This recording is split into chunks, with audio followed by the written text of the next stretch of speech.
વિજાપુર વિધાનસભા 26 પેટા ચૂંટણીના ઉમેદવાર ડૉક્ટર સીજી ચાવડા અને મહેસાણા લોકસભા 4ના ઉમેદવાર હરિભાઈ પટેલ માટે આજ રોજ વિજાપુર કળાવતી પાર્ટી પ્લોટ ખાતે ગુજરાતના મુખ્યમંત્રી ભૂપેન્દ્રભાઈ પટેલની ઉપસ્થિતિમાં વિજય સંકલ્પ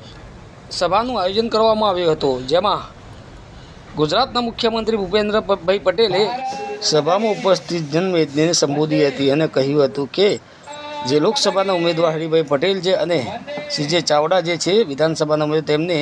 જીતાડી અને ફરીથી નરેન્દ્ર મોદીની સરકાર એટલે કે ભારતીય જનતા પાર્ટીની સરકાર ત્રીજી વખત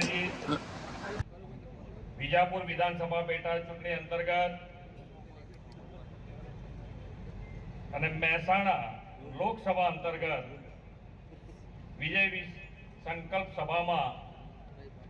આપણી સૌની સાથે મંચ ઉપર ઉપસ્થિત અને વિસ્તારના આધારે મત બેંકની નીતિના આધારે વોટ બેંક ભેગી કરવા માટે જે કરવું પડે, ક્યારે પણ કોંગ્રેસે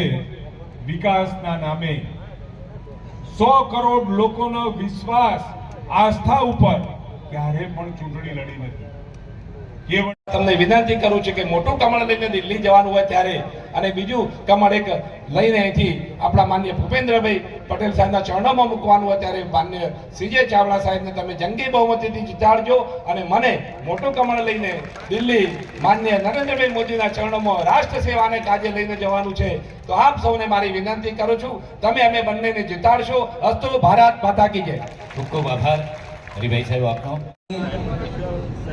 અને વિજાપુર વિધાનસભાની પેટા ચૂંટણીના સંદર્ભે આપ સૌ મતદાતાઓને